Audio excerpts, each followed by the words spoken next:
हरिओम। श्री गुरुभ्यो नमः। स्वागत है आप सभी का आज के इस व्याख्यान में। हम सभी लोग अष्टाध्यायी भगवान पाणिनि जी के द्वारा जो लिखित है वह पढ़ रहे हैं। उसमें भी काशिका व्याख्या के साथ पढ़ते हुए अब तक हमने 51 सूत्रों को पढ़ लिया है। जिस तरह हम लोगों ने 51 पढ़ लिया उसी तरह 4000 भी पढ़ लेंगे, कोई बड़ी बात नहीं है। अब सूत्र सरल सरल आएंगे। जैसे प्रसंग चल रहा है षष्ठी निर्देश का, है ना। षष्ठी निर्देश का प्रसंग चल रहा है कि षष्ठी स्थाने योगा, वही षष्ठी का प्रसंग चल रहा है ना। स्थानेन्तरतमः उरन्नपरः, यही सब सूत्र थे ना। तो षष्ठी विभक्ति लगकर कोई भी कार्य यदि हो रहा है, उस षष्ठी विभक्ति का यदि कोई अर्थ निर्धारित नहीं किया गया है तो वह षष्ठी विभक्ति स्थाने योगा यानी स्थान के साथ जुड़ेगी। आगे उरन रपरहा जो है वो षष्ठी स्थाने जुड़ जाएगा। और फिर उह अण रपरहा जो सूत्र था वो कहता रि के स्थान पर, षष्ठी विभक्ति के द्वारा रि के स्थान पर यदि कोई अण हो रहा है तो वह रपर होकर आएगा। ये भी बात हो गई। अब षष्ठी के बाद ही षष्ठी निर्देश के द्वारा जो हो रहा है उसी कार्यों को आगे इस सूत्र में भी बताएंगे। ठीक है। देखिए, कुछ लोगों के प्रश्न का कोई औचित्य नहीं होता है। मैं उन प्रश्नों के उत्तर यहाँ नीचे चलाता रहता हूँ लाइन।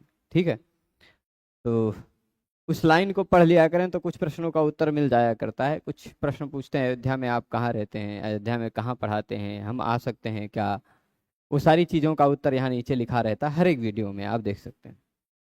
तो अलोन्त्यस्य ये सूत्र पढ़ते हैं हम आज।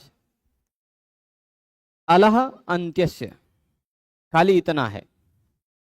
षष्ठी की अनुवृत्ति ले आइए और अलह अंत्यस्य ये दो शब्द ले लीजिए तो इस सूत्र का पूरा अर्थ बन जाएगा। ठीक है। अब इस सूत्र का पूरा अर्थ जो बनेगा उसको हम समझाएंगे और प्रयास करेंगे कि इसको अच्छे से जाने। बहुत ज़्यादा बवाल नहीं है इस सूत्र में, और इसके जो उदाहरण खाली एक ही दिया है, 1.5 लाइन में इस सूत्र की वृत्ति पूरी काशिका व्याख्याकार ने कर दी है। उनके अनुसार ये 1.5 लाइन में ये सूत्र समाप्त हो गया। परंतु आपको केवल यही 1.5 लाइन नहीं समझना, इसमें बहुत सारी बातें हैं जो समझनी है। अलोन्त्यस्य सूत्र में लिखा है षष्ठी निर्दिष्टस्य यह उच्यते आदेशः सोन्त्यस्यालः स्थाने वेदितव्यः। मतलब क्या है, ए प्रभु बड़े हो जाओ। हाँ, षष्ठी निर्दिष्टस्य यह उच्यते उच्यत आदेशः, षष्ठी निर्दिष्ट के स्थान पर जो आदेश कहा जाता है सोन्त्यस्यालः स्थाने वेदितव्यः, सोन्त्यस्यालः स्थाने वेदितव्यः मतलब षष्ठी निर्दिष्ट का जो आदेश होता है वह आदेश अंतिम अल के स्थान पर होता है। अब इस सूत्र में जितने शब्द हैं पहले वह समझते हैं। इस सूत्र में केवल 2 शब्द हैं, है ना। केवल 2 शब्द हैं। कौन से हैं वो 2 शब्द? एक है अलह, दूसरा है अंत्यस्य। ठीक है ना। एक है अलह, दूसरा है अंत्यस्य। इसी तरह का सूत्र अगला सूत्र भी रहेगा, जो सूत्र नीचे मिलेगा आपको। ठीक, यहां षष्ठी और स्थाने इन दोनों की अनुवृत्ति आ रही है। षष्ठी और स्थाने इन दोनों की। तो यहां हम ऐसा लेते हैं अर्थ, अलोन्त्यस्य को पहले तोड़ते हैं। तो 1 मिनट, आज लेखन ही ले आए हैं जेब में धर के, गलती से चला गया था, आज चला आया है मेरे साथ।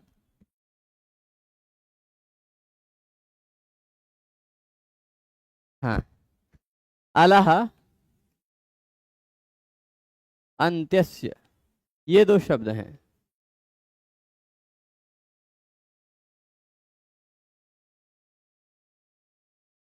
तात्पर्य क्या है? अंतिम अल के स्थान पर, अंतिम अल के स्थान पर, अलह अंत्यस्य का इतना ही अर्थ है। तो अंतिम अल के स्थान पर पहले अल क्या है वो जानते हैं।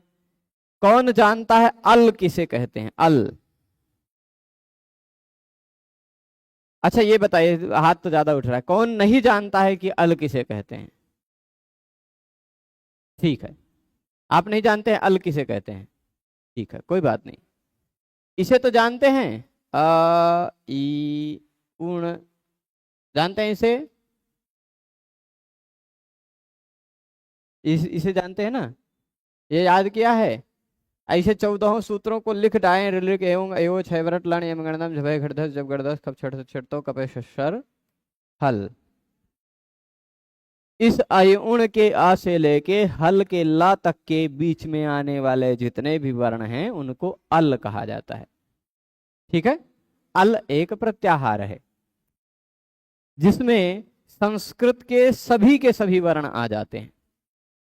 क्योंकि मैंने यह बात आपको पहले ही बताई है कि 14 जो माहेश्वर सूत्र हैं, अयुण ऋलिक एवं औच हयवरट लण, ये सारे जो सूत्र हैं, इन्हीं 14 सूत्रों में सभी वर्ण आ जाते हैं, उनसे अतिरिक्त कोनो वर्ण नहीं है ना, कोई वर्ण छूटता नहीं, सब उसी में आ गए। तो जब पहले वर्ण से लेके अंतिम वर्ण तक कह दिया अल, मतलब सभी वर्ण हो गए अल। अल मतलब हो गया सभी वर्ण। संस्कृत जगत के का कोई भी वर्ण है वह अल है, ऐसा हम निश्चित निस्संदेह कह सकते हैं ना, क्योंकि चाहे आ है वो भी अल है, ई है वो भी अल है, ऊ है वो भी अल है, अल के अंतर्गत तो सभी हैं, है ना। तो अलह अंत्यस्य का क्या तात्पर्य हुआ? अंतिम वर्ण के स्थान पर। अल मतलब कोई भी वर्ण जब अल है, जब कोई भी वर्ण अल है तो हम अल को वर्ण कह सकते हैं ना, अल मतलब सभी वर्ण, तो अल मतलब वर्ण कह सकते हैं ना। तो अंतिम जो वर्ण है उसके स्थान पर होगा यह अलह अंत्यस्य का अर्थ हुआ। ठीक है, क्या होगा? तो यहां आप जानते हैं षष्ठी की अनुवृत्ति आ रही है और स्थाने की। ठीक, तो षष्ठी विभक्ति के द्वारा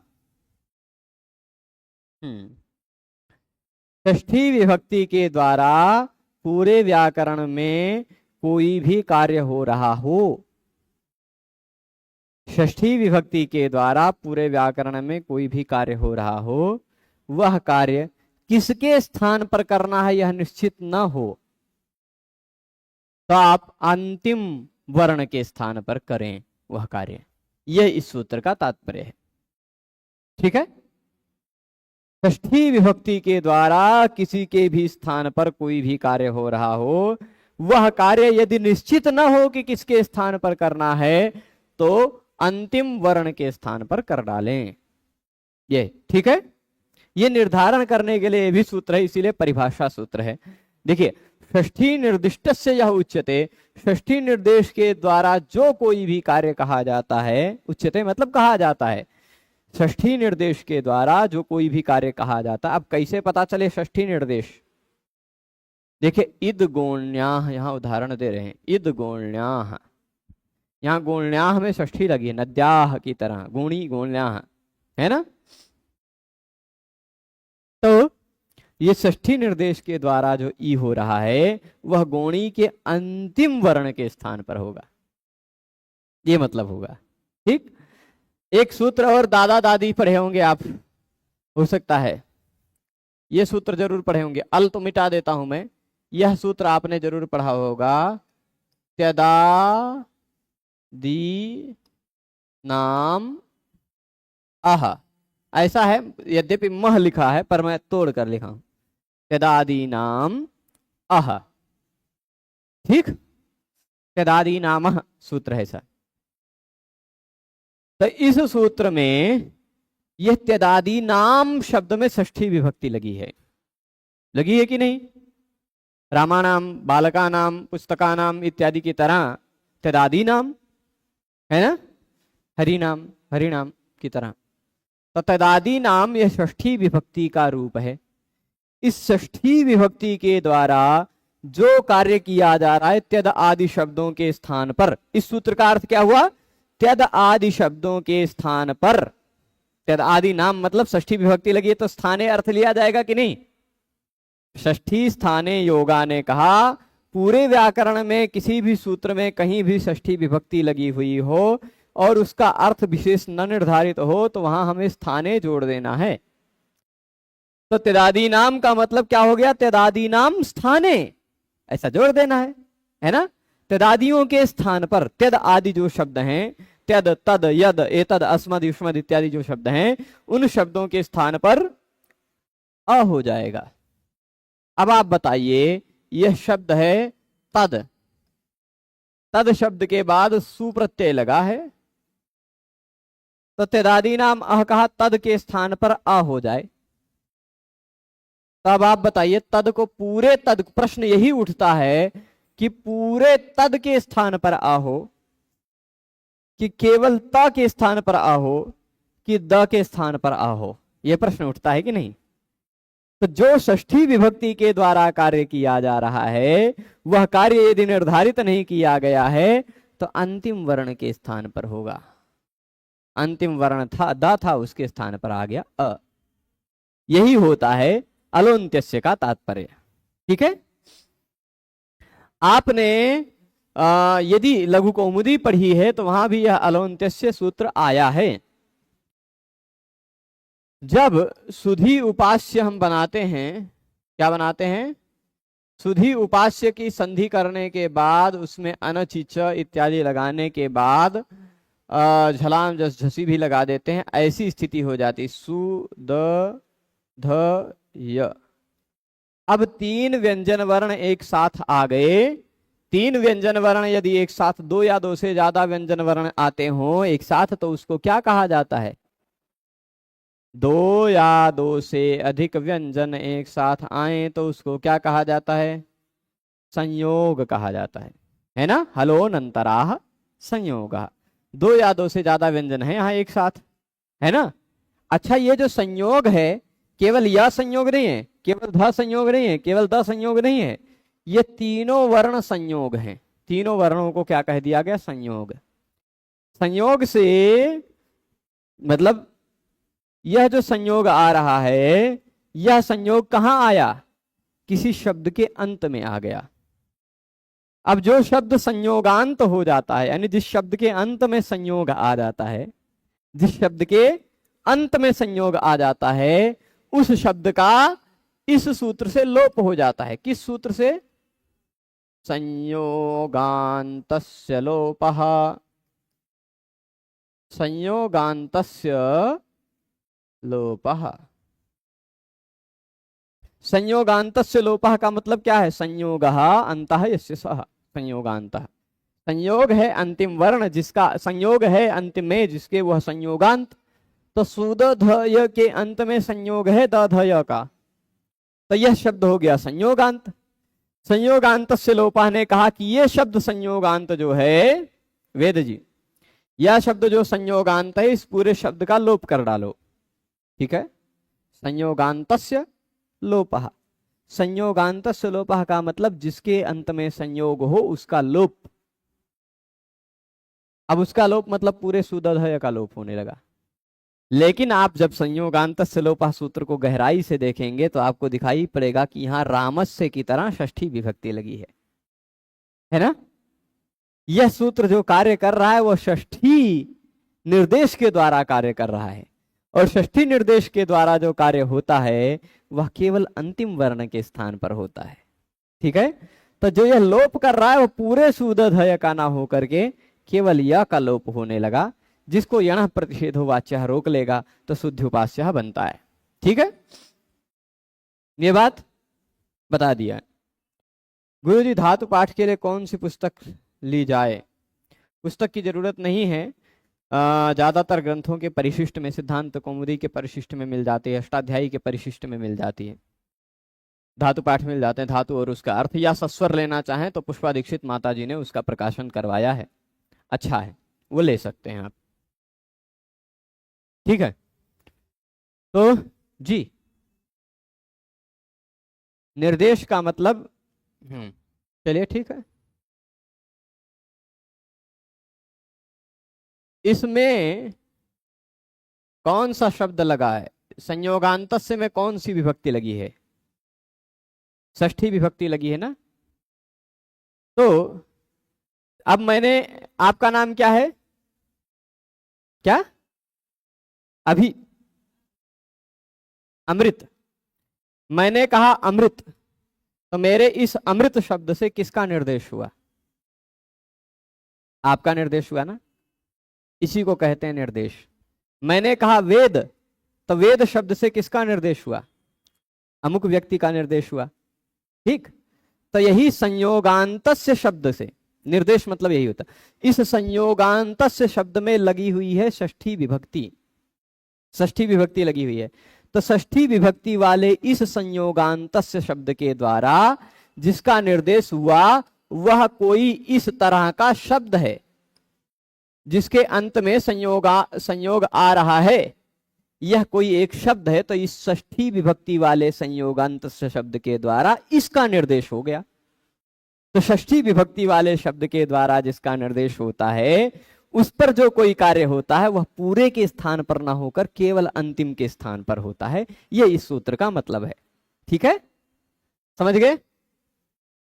अब वही षष्ठी निर्दिष्ट से यह उच्यते, षष्ठी विभक्ति के द्वारा, सूत्र में लगी हुई षष्ठी विभक्ति के द्वारा निर्देश करके जो कार्य कहा जाता है वह कार्य अंतिम वर्ण के स्थान पर ही होता है। यह बात बता दी गई है। ठीक है, अब आगे देखिएगा, षष्ठी निर्दिष्ट से यह उच्यते आदेशः, षष्ठी निर्देश के स्थान पर जो कोई भी आदेश हो रहा हो, चाहे लोप आदेश हो रहा हो, चाहे कोई वर्ण विकार आदेश हो रहा हो, चाहे जो कुछ भी हो रहा हो, वह आदेश सह अंत्यस्य अलह, वह अंतिम वर्ण के स्थान पर ही जानना चाहिए। वेदितव्य मतलब जानना चाहिए। हाँ, क्या? हाँ, अल मतलब वर्ण, क्योंकि अल मतलब सभी, अल में सभी वर्ण आ गए ना, तो अल का तात्पर्य सभी वर्ण हो गए, क्योंकि अयुण के अ से लेके हल तक के सभी वर्ण आएंगे। ऐसे बीच बीच में आप बोला करें, पूछने वाला कोई होना चाहिए। हमें कोई मिलता नहीं पूछने वाला, जब पूछेगा कोई तो और सरलता से हम बताएंगे उसको। ठीक है, कोई भी। तो अंत्यस्य, हाँ ये बात हो गई। अब देखिएगा, पूरा निष्कर्ष जिस इस सूत्र का इतना है, चाहे मैं कुछ और उदाहरण दे रहा हूं, कुछ और उदाहरण दे रहा हूं, एक दो नहीं अनेक उदाहरण देने का प्रयास करता हूं, क्योंकि दो सूत्र आज समझेंगे हम लोग, दो ही सूत्र समझेंगे। उन दोनों सूत्रों को थोड़ा सा अच्छे से समझ लेते हैं, है ना। एक है, ठीक है,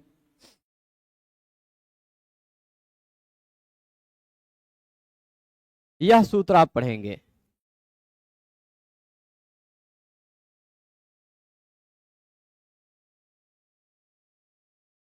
दिव उत। देखिए कक्षा कितने बजे शुरू होती है वह भी नीचे लिखी रहती है। ऐसे सब प्रश्न ना करे तो ज्यादा ठीक है, पर हाँ आजकल कुछ एक कमरा बदले हैं, तो कमरा बदलने के कारण थोड़ी कुछ दिनों तक व्यवस्था अस्त व्यस्त रहती है। अभी प्लम्बर का और इलेक्ट्रिक का कुछ काम करवाना बाकी है, और यात्रा भी थोड़ी सी और बढ़ गई है कमरा बदलने के कारण, तो कभी आजकल थोड़ी सी देर हो रही है। अधिकतम 3-4 दिन और हो सकता है देर हो, नहीं तो 5:30 बजे ही। ठीक है, चलिए, दिव उत। इस सूत्र में आप देखेंगे तो दिवह मूलतः शब्द है, दिवह उत, और यह दिवह जो है ना, यह दिव शब्द के षष्ठी विभक्ति का एक वचन है। दिवह शब्द में कौन सी विभक्ति लगी है? षष्ठी। तो यह शब्द कैसा हो गया? षष्ठी विभक्ति वाला शब्द।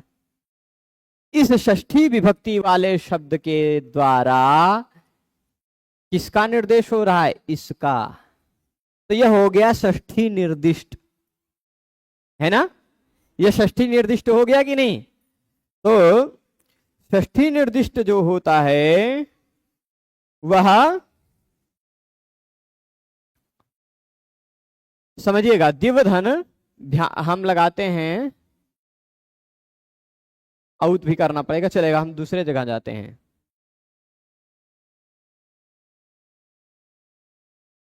भ्याम भीस, भीस लगाते हैं, ठीक है, भीस प्रत्यय लगा दिया हमने। भीस नहीं लगा करके भ्याम ही लगाते हैं, क्योंकि आगे कौनो काम न करना रहे, आसान रहे।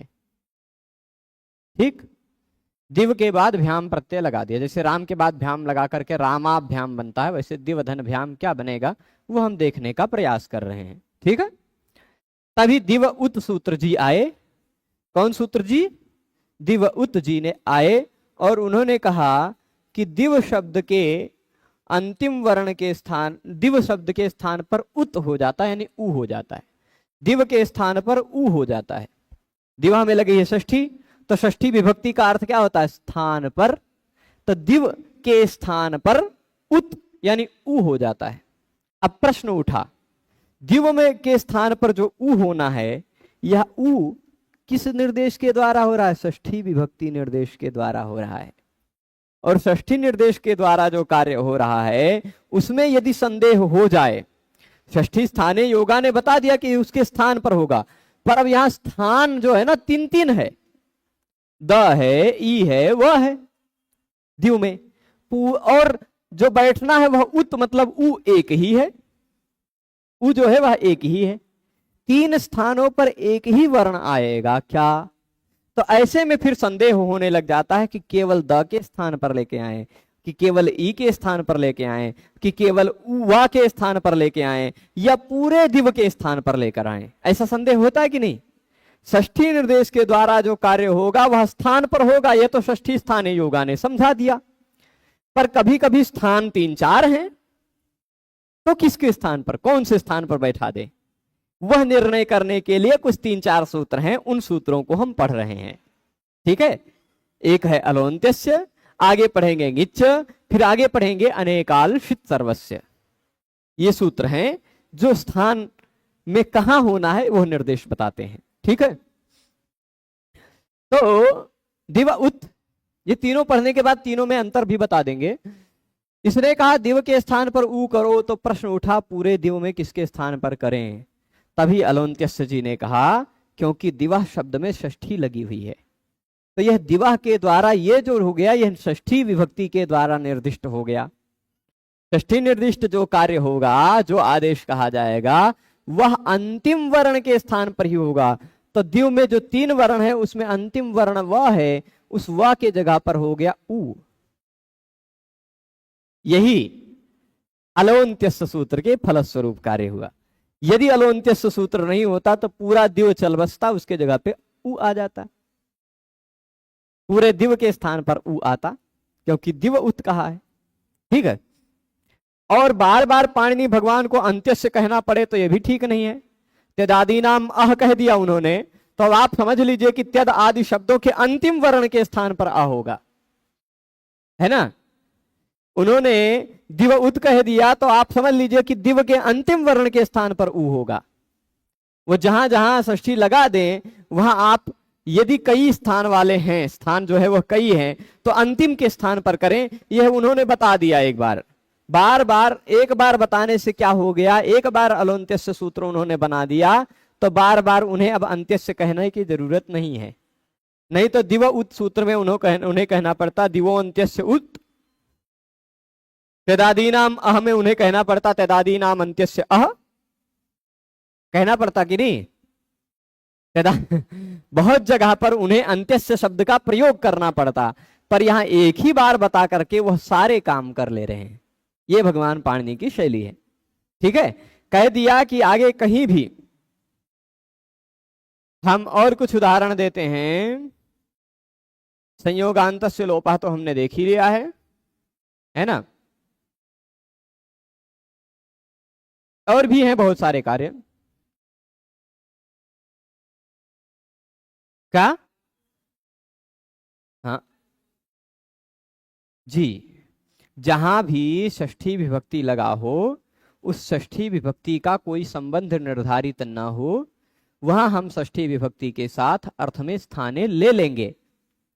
पर स्थाने ले लिए, ठीक, इको यणचि में हम इकह का अर्थ ले लिए स्थाने, पर जो इक है वह कोई एक ही वर्ण होगा।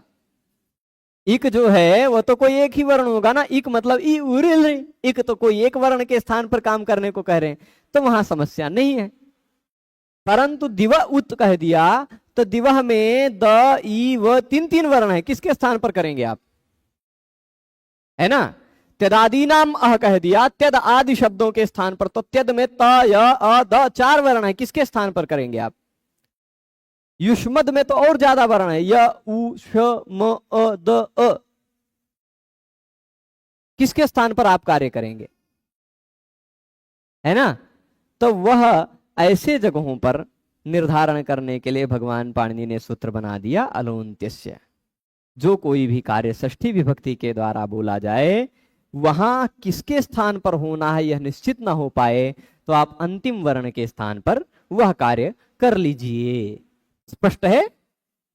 जैसे यहां दिखाया इद गोण्याह, एक ही उदाहरण दिया, इद गोण्याह, सूत्र निकाल लीजिएगा 1 2 50,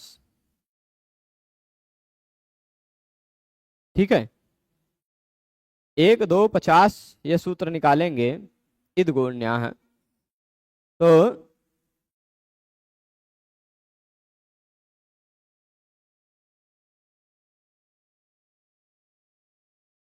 बनाते हैं।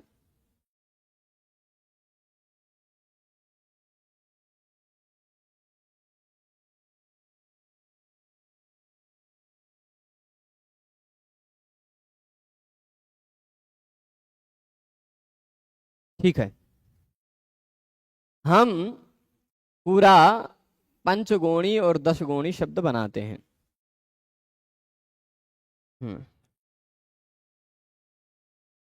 पंचगोणी ही, दशगोणी ही, पंचसूची ही, दशसूची ही, ऐसा भी उदाहरण दिया जा सकता है। परंतु देखिएगा, पंचभिः गोणीभिः क्रीतः इति पंचगोणी, ऐसा कहते हैं। तो पंच शब्द का गोणी शब्द के साथ समास हो जाएगा तो पंचगोणी है, ठीक है, पंचगोणी ऐसा है। पंच शब्द का गोणी शब्द के साथ समास हो गया तो अब ये गोणी जो है ना, पहले के समय में चलने वाला कोई धन हो सकता है। हो, मैं एक बार कंफर्म कर लेता हूं ये गोणी क्या है, कितनी मात्रा होती थी, क्योंकि पहले के समय में गोणी दे करके कुछ खरीद लिया जाता था, तो वह कितना होता था, है ना, ये भी एक बार कंफर्म करके बता दें। कोई कपड़ा है, गोणीम जनेन स्म निघातमुद्घातम अनुक्षणम नोक्षतर प्रतीक्षति, शब्दादि गुणात जातः गौणः, ठीक है। धान्य इत्यादि को ढोने के लिए जो आधार रखा जाता है उसको गोणी कहा जाता है, ठीक है। और वैदिक परिभाषा के अनुसार द्रोणी के बराबर होता है। जैसे विडाल नकुलोष्ट्राणाम चर्म गोण्याम मृगस्य च वा प्रवेश वेद्वा, वो मुझे लगता है माश षट्काक्ष बिल्वानी कुडवः प्रस्थमाढ़कम राशिर्गुणी खारिका च यथोत्तर चतुर्गुणा, एक शार्ंगधर संहिता का मिला है। उसके अनुसार माश उड़द के आकार के बराबर होता होगा, उसका 4 गुना टंका होता है, उसका 4 गुना अक्ष होता है, उसका 4 गुना विल्व होता है, विल्व बेलपल के आकार का, और उसका 4 गुना कुडव होता है, उसका 4 गुना प्रस्थ होता है, उसका 4 गुना आढ़क होता है, और उसका 4 गुना राशि होता है, और उसका 4 गुना गोणी होता है, उसका 4 गुना खारिका होता है, ऐसा भी कहा गया है। अथवा गोणी सूर्पद्वयम विद्यात, सूप होता है ना, सूप, सूप में अनाज भरते हैं, 2 सूप भर का अनाज गोणी कहलाता है, ऐसा भी एक जगह उल्लेख मिला है। ठीक है, 2 सूप के बराबर मान। तो इद गोणिया 5 गोणी मतलब 10 सूप के बराबर वस्तु से 10 सूप कोई वस्तु दे दी। पंचगोणी, 5 गोणी मतलब 1 गोणी हो गया 2 सूप, और 5 गोणी मतलब 10 सूप के बराबर हो गया। तो उस सूप मतलब वो पीने वाला हो सकता है, कुछ लोग और अलग अलग क्षेत्र के हों तो न जानते हों सूप, पर अपने यहाँ के लोग जानते हैं। कौन है इनमें से, कौन है जो सूप नहीं जानता है? हो सकता है कोई लोग पीने वाले सूप को समझने लगे, है ना, वो अंग्रेजी वाला सूप है। संस्कृत में भी सूप है वैसे, दूसरा वाला दाल को सूप कहा जाता है, पर यहाँ सूप मतलब एक ऐसा प्रकार का पात्र होता है जिसमें अनाज को रख करके ऐसे ऐसे हिलाते हैं, तो ऐसे ऐसे भी करते हैं, तो वो सफाई करने का काम करता है अन्न के, है ना, अलग अलग फटकने का कार्य करता है, उसी को सूप कहा गया। 2 सूप के बराबर का अन्न जो होता है उसको गोणी कहा गया है। अब 5 गोणी अनाज दे करके कोई कपड़ा खरीदा गया है। ठीक, 5 पहले के समय में ऐसे ही होता था, हम लोग भी बचपन में खूब किए हैं ऐसे। अपने पेड़ से आम तोड़ते थे, उधर से कोई बर्फ वाला आइसक्रीम वाला आता था तो आम जाकर के दे करके उसको आइसक्रीम खा लेते थे, ऐसे सब होता था। ऐसे चलता था, मतलब पहले गांवों में ये सब होता था। तो गेहूं अनाज, गेहूं इत्यादि दे करके कुछ और खरीद लिया जाए, ये सब चलता था। पर आजकल ये सब सिस्टम हो सकता है, शायद हो कि ना हो पता नहीं, है ना। तो ये जो है ना 5 गोणी, पंचगोणी, पंच शब्द का गोणी शब्द के साथ समास हुआ है। समास होने के बाद यहां पर ठक प्रत्यय लगेगा, आर्ही अर्थ में ठक प्रत्यय लगेगा, तदर्हति इत्यादि सूत्र से। तो ठक प्रत्यय लग गया, पंचगोणी ठक। फिर 1, 2, 49 नंबर सूत्र देखिएगा, 49 नंबर सूत्र, इससे पहले वाला, लुक तद्धित लुकी। तद्धित लुक जहां हुआ हो वहां अंतिम वर्ण का लुक होने लग जाता है। अच्छा, और फिर पहले भी है, लुक हो जाएगा, ठक प्रत्यय का लुक हो जाएगा, ठक प्रत्यय गायब हो जाएगा। ठीक, यहां लगा हुआ, इसके बाद लगा हुआ ठक प्रत्यय गायब हो गया। पर ठक प्रत्यय गायब हुआ हो, तद्धित प्रत्यय यदि गायब हुआ हो तो गोणी के स्थान पर ई हो जाया करता है। इद गोण्याह सूत्र ने कहा। इस इद गोण्याह सूत्र को आप देखेंगे तो इस सूत्र से पहले आपको ये शब्द दिखाई पड़ रहा होगा, तद्धित लुकी, दिख रहा है ना, तद्धित लुकी, है ना। तो जहां तद्धित का लुक हुआ हो, क्या हुआ हो, तद्धित प्रत्यय गायब हो गया हो जहां से, वहां यदि गोणी दिखाई पड़ रहा हो तो गोणी के स्थान पर इद, ई हो जाता है। अब गोणी के स्थान पर ई होना, गोण्याह में षष्ठी लगा है, तो हम गोण्याह में षष्ठी लगाए तो षष्ठी स्थान योगा के सहयोग से हमने गोण्याह का मतलब गोणी के स्थान पर, ऐसा अर्थ ले लिया, कोई समस्या नहीं। पर गोणी के स्थान पर ई होना, यहां समस्या हुई कि गोणी में 4 वर्ण है, ग, ओ, ण, ई। इन चारों में से जो ई होना वह किसके स्थान पर हो, केवल पहले वर्ण ग के स्थान पर हो, या केवल अंतिम वर्ण ई के स्थान पर हो, या पूरे गोणी के स्थान पर हो, कहां हो ये ई, ऐसा प्रश्न उठ रहा है ना। उस प्रश्न का समाधान यह सूत्र है कि जहां निर्धारित ना हो किसके स्थान पर वह कार्य होगा, षष्ठी के द्वारा किया जा रहा कार्य, वह कार्य आप वहां पर अंतिम वर्ण के स्थान पर करो। तो गोणी में जो अंतिम वर्ण क्या है, ई, उसके स्थान पर हो जाएगा ई, तो बन जाएगा पंचगोणी ही, ई वाला हो गया। इसके बाद हरि का जैसे हरि बना लेते हैं वैसे गोणी का गोणी ही बना लीजिएगा, प्रथमा विभक्ति एक वचन में। ठीक है, दशगोणी, इसी तरह वो ही बन जाएगा इद गोण्याह सूत्र से। तो षष्ठी विभक्ति के द्वारा कोई आदेश यदि किया जा रहा हो तो वह आदेश अंतिम वर्ण के स्थान पर ही होता है। यह अलौंत्यस्व सूत्र का अर्थ हुआ। अच्छा, यहाँ ढक प्रत्यय है, ढक गलत लिखा है, ठक होना चाहिए, है ना। अर्हा दगो पुच्छ संख्या परिमाणा ठक, ढक यहाँ गड़बड़ लिख के आ गया है, ठक होना चाहिए, ठीक है। तो ठड्ढी का अध्यर्ध पूर्व द्विगोर लुगा संज्ञायाम ये सूत्र है ना। अधिपूर्वक अर्धपूर्वक हो अथवा द्विगु समास के बाद लगा हुआ हो तद्धित प्रत्यय तो उसका लुक हो जाया करता है, तो लुक हो गया, पंचगुणी रह गया। वहां इदगुण्या ने अंतिम वर्ण ई के स्थान पर ई कर दिया, बस बन गया पंचगुणी। अब अगला सूत्र है निच। कुछ लोग इसको डिच पढ़ते हैं, डिच। कई बच्चे हमें याद करके अष्टाध्यायी सुनाए हैं तो उसमें कुछ लोगों ने डिच बोला है। ये डिच नहीं है, गिच है, कख ग घ ङ वाला ङ है, गिच, ठीक है। तो इस सूत्र को तोड़ ले, तोड़ देना, ठीक है। यहां पर भी, यहां पर भी हम इस सूत्र को पूरा, इस सूत्र के आधार, इस सूत्र में जितने शब्द आ रहे हैं वो पूरे शब्द कितने हो गए उसको यहां लिख देता हूं।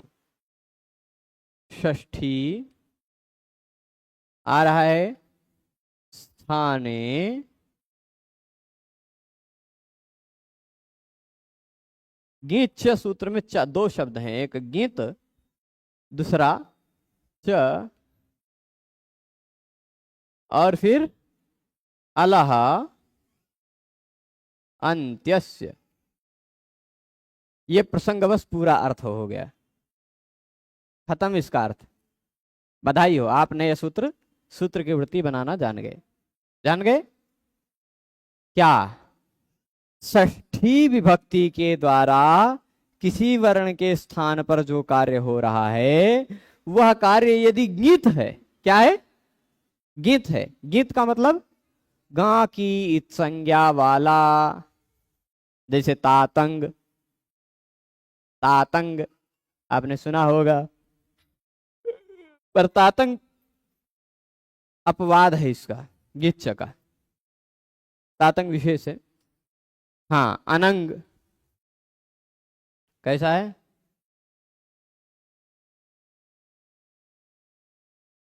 अनंग है ना, आनंग, अवंग, ऐसे ही एक है अवंग, है ना। ये सारे हैं जिसमें गा की इत संज्ञा होती है। क्या की इत संज्ञा होती है? इसमें भी गा हलंत्यम से इत संज्ञा होती है, इसमें भी गा की हलंत्यम से इत संज्ञा होती है ना। तो ये सारे जो हैं ऐसे, ये आनंग है, ये भी गा की इत संज्ञा वाला यानी गीत है। तो गा की इत संज्ञा वाला जो है वह भी, च का मतलब भी, अंतिम वर्ण के स्थान पर ही होता है, ठीक। गा की इत संज्ञा वाला जो आदेश है वह भी अंतिम वर्ण के स्थान पर ही होता है, ठीक है। इतनी बात स्पष्ट है।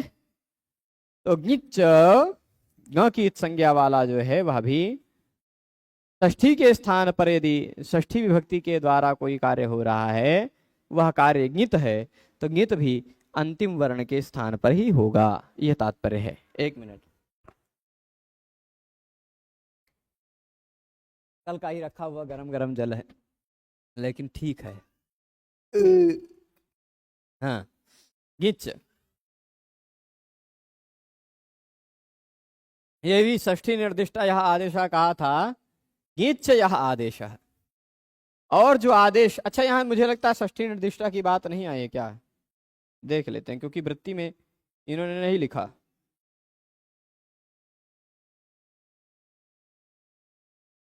गिच है, कोई दिक्कत नहीं है, कोई दिक्कत नहीं। तो गिंत जो आदेश है, ग की संज्ञा वाला जो आदेश है, वह अंतिम वर्ण के स्थान पर ही होता है। ठीक, इतना ही अर्थ आपको समझना है। गिंत छ यह आदेश, गिंत है जो आदेश, वह आदेश अनेकाल अपि अलोन्त्यस्य स्थाने भवति। यह अनेकाल अपि, इस बात में रहस्य है। इस बात में जो रहस्य है, इसके लिए आपको अगला सूत्र पढ़ना पड़ेगा। अगला सूत्र कौन सा है? 55 नंबर, 54 नंबर नहीं, 55 नंबर है ना। 55 नंबर सूत्र है अनेकालशित सर्वस्य, अनेकालशित सर्वस्य। वह सूत्र हम कल समझेंगे, बढ़िया से समझेंगे। कल प्रतिपदा तो नहीं लग पाएगी ना, चतुर्दशी ही रहेगी, मुझे ऐसा लगता है। शायद चतुर्दशी ही रहेगी या फिर पंचांगम। हाँ, कल चतुर्दशी ही रहेगी शाम को, और परसों पूर्णिमा भी रहेगी। तो कल और परसों दोनों दिन व्याकरण ही पढ़ेंगे हम लोग, है ना। अब अनेकालशित सर्वस्य सूत्र,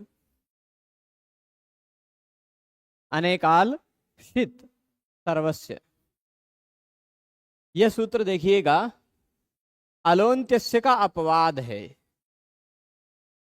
अभी हम उस सूत्र को कल समझेंगे, पर अभी आज ही उसका कुछ अर्थ बता देते हैं।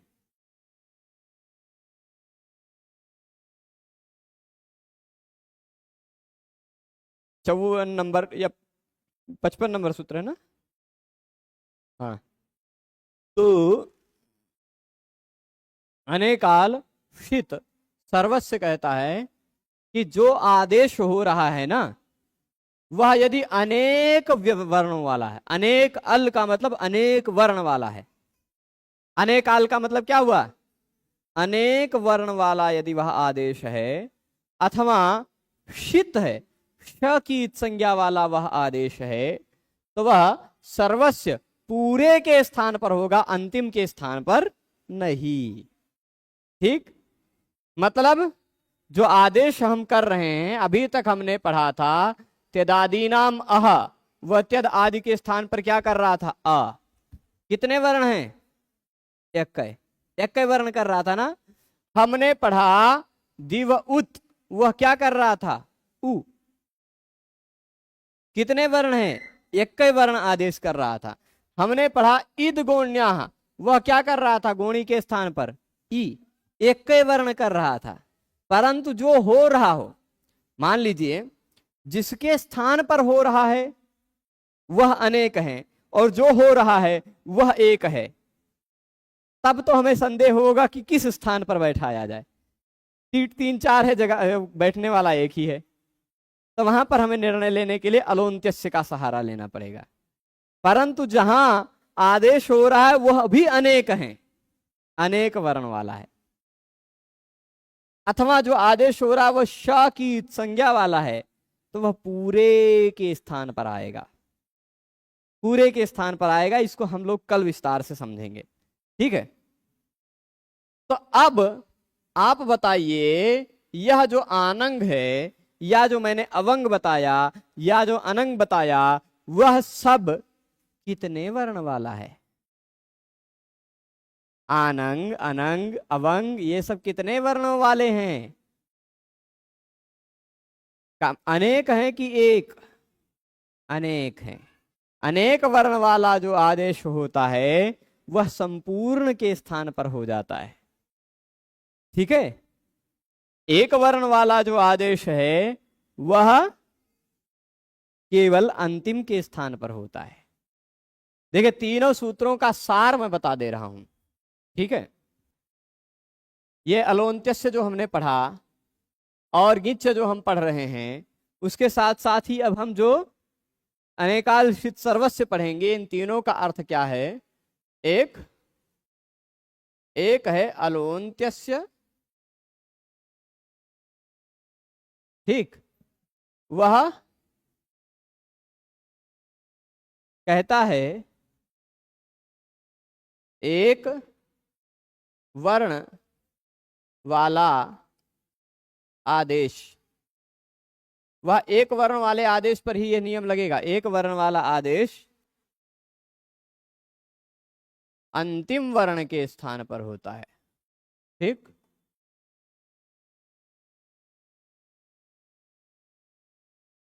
ये हो गया अलोन्त्यस्य। दूसरा,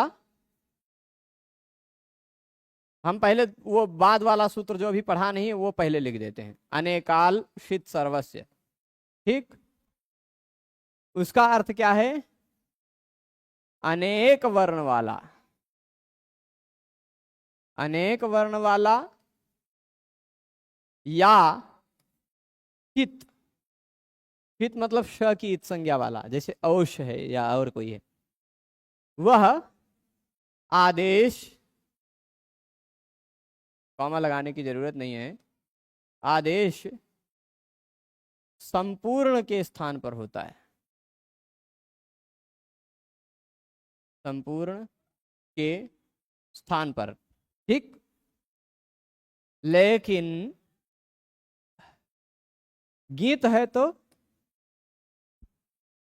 जो गीत आदेश है वह आदेश एक वर्ण वाला हो या अनेक वर्ण वाला हो। ठीक, एक या अनेक वर्ण वाला हो, चाहे जैसा हो। अन्य कोई एक वर्ण वाला है तो अंतिम वर्ण के स्थान पर होगा, अनेक वर्ण वाला है तो हम आगे सूत्र पढ़ेंगे अनेकाल सर्वस्व, वह पूरे के स्थान पर हो जाएगा।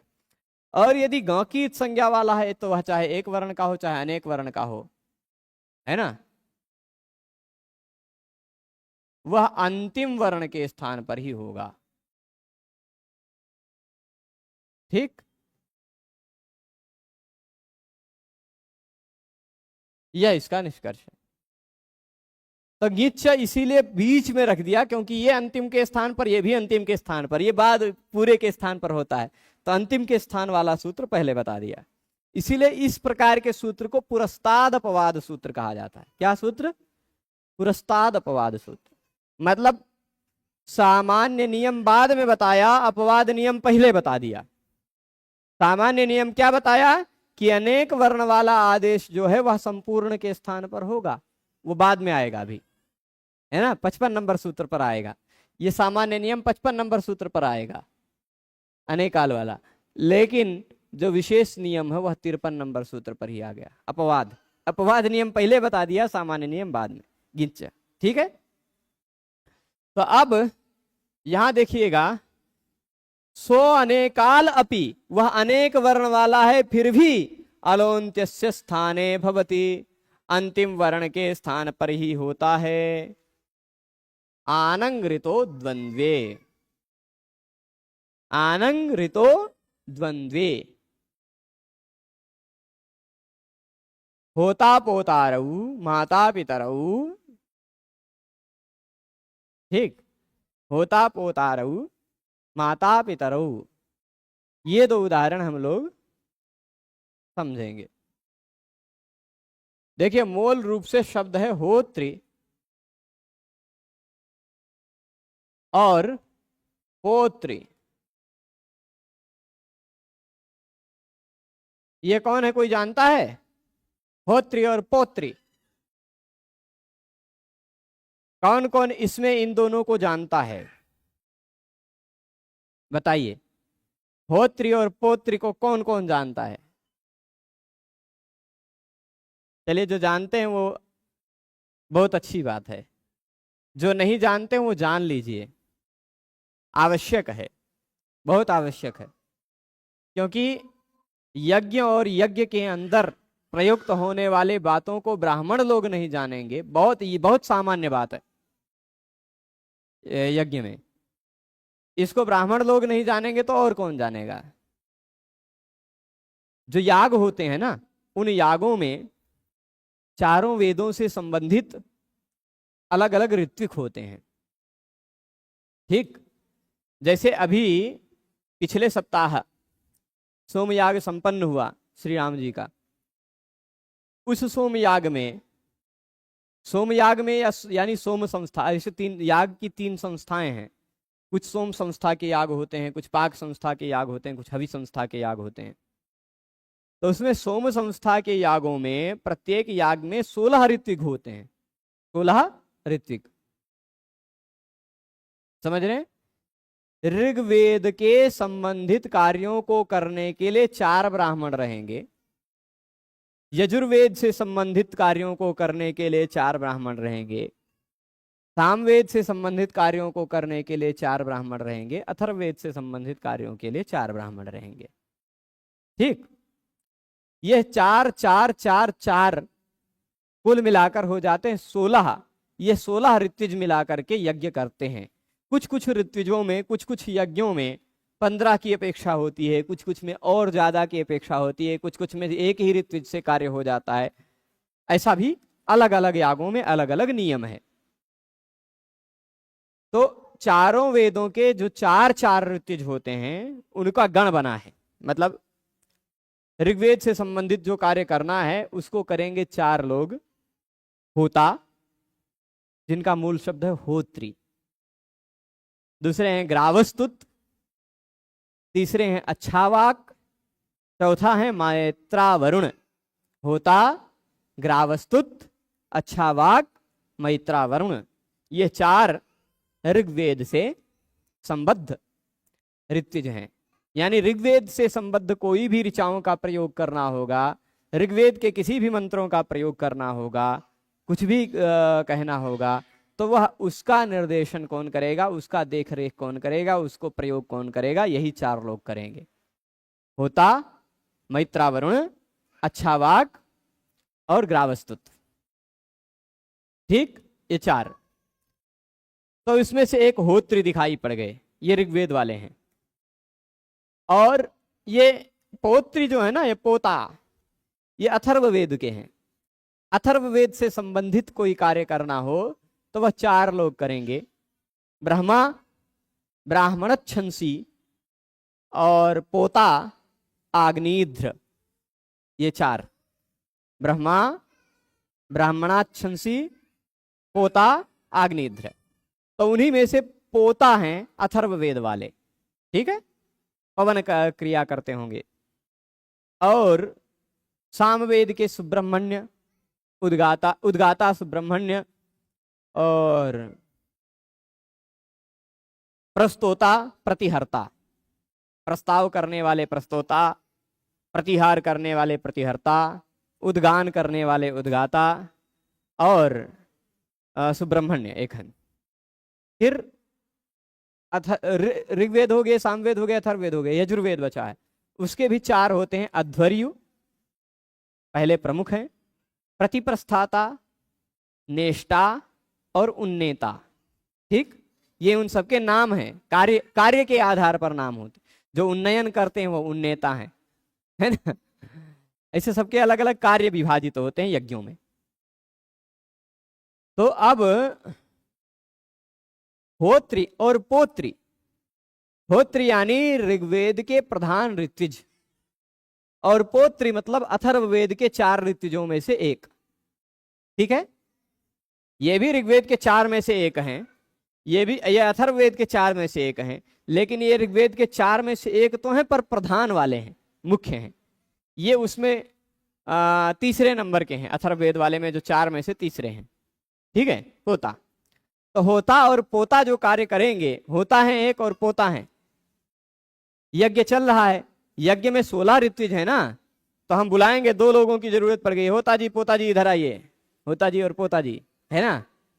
तो उनको दोनों का समास करके कैसे बोलेंगे? उन दोनों का नाम हम होत्री, यहां हम बोलेंगे होता पोतारऊ। ठीक, होता पोतारऊ। कैसे बनेगा? ये ऋकारांत 2 शब्द हैं। ठीक है, दोनों शब्द कैसे हैं? ऋकारांत हैं। और ऋकारांत शब्द का द्वंद्व समास होगा। इन दोनों ऋकारांत शब्दों का द्वंद्व समास होगा, होगा ना। तो जब इन दोनों ऋकारांत शब्दों का द्वंद्व समास हो जाएगा तो आनंगृतो द्वंद्वे यह सूत्र कहेगा कि ऋकारांत शब्द यदि द्वंद्व समास में हो, समझिएगा ध्यान से, ऋकारांत शब्द री पर समाप्त होने वाला शब्द यदि द्वंद्व समास में हो तो पहले री पर समाप्त होने वाले शब्द के स्थान पर आनंग हो जाता है। क्या हो जाता है? आनंग। अब प्रश्न उठा, क्या प्रश्न उठा कि आनंग होगा द्वंद्व समास में पहले ऋकारांत शब्द के स्थान पर, तो इस होत्र के स्थान पर आनंग होना है। क्या होना है? आनंग। ऋकारांत शब्द को द्वंद्व समास में आने वाले पहले ऋकारांत शब्द को आनंग हो जाता है, हो जाता है ना। तो अब आनंग पूरे होत्र के स्थान पर हो कि खाली ह के स्थान पर हो कि खाली त के स्थान पर हो, खाली ओ के स्थान पर हो, खाली री के स्थान पर हो, कहां हो आनंग, ये संदेह उठा। अलोन्त्यस्य जी ने कहा कि षष्ठी निर्देश के द्वारा जो कार्य हो रहा है वह अंतिम वर्ण के स्थान पर ही होगा। ऐसा कह दिया तो री के स्थान पर होने लगा। लेकिन तभी अनेकालशित सर्वस्व जी आए, उन्होंने कहा नहीं भाई, ये एक वर्ण वाला नहीं है आनंग, आनंग में दो बचेंगे, आ और ग चला जाएगा, फिर भी आन तो बचेगा ही, यानी दो वर्ण है। अनेक वर्ण वाला जो आदेश होता है वह तो अंतिम के स्थान पर नहीं सबके स्थान पर होता है ना। अनेकालशित सर्वस्व ने कहा पूरे के स्थान पर होगा, पूरा होत्री हट जाएगा, उसके स्थान पर आनंग आ जाएगा। अभी गिच्छ जी ने कहा नहीं, ग की संज्ञा वाला है तो वह भी अंतिम वर्ण के स्थान पर ही होगा, यानी होत्री में जो अंतिम वर्ण है रि वह हट जाएगा, उसके स्थान पर आ जाएगा आनंग। ठीक, आनंग का आन खाली बचता है, आन, तो होत में आन जुड़कर बन जाएगा होतान, होतान पोत्री। और यह जो होतान है वह प्रातिपदिक है, किसी भी प्रातिपदिक का अंतिम वर्ण न हो, क्या हो, न, तो नलोप प्रातिपदिकांत से न का लोप हो जाता है, तो होता पोत्री बन गया। जैसे मातृका मातरऊ बन जाता है, वो क्या कहते हैं, कर्ता का कर्तारऊ बन जाता है, वैसे पोता का पोतारऊ बन जाएगा, है ना। कर्ता का कर्तारऊ, वैसे होत्र पोत्र का होता पोत्रिका होता पोतारऊ बन जाएगा। ठीक, इसको और विस्तार से समझते हुए, इसको और विस्तार से समझते हुए तातंग में भी ग की संज्ञा है, वहां क्यों कार्य पूरे के स्थान पर नहीं होगा, ये बात भी समझेंगे हम लोग। और इस सूत्र को समाप्त करते हुए आदेह परस्य और अनेकालसित सर्वस्य, इन दोनों सूत्रों को समझने का प्रयास हम लोग कल करेंगे। ठीक है, आज इस विषय को यहीं रोका जाए, क्योंकि फिर ज्यादा पचा नहीं पाएंगे आप लोग, चलेगा। और मुझे कार्य भी हैं कुछ संपन्न करने, तो सभी लोग को आज यहीं अवकाश घोषित करता हूं मैं। सभी लोग जुड़े रहे उसके लिए सभी को बहुत बहुत धन्यवाद। हम पुनः कल मिलेंगे, तब तक के लिए नमो नमः।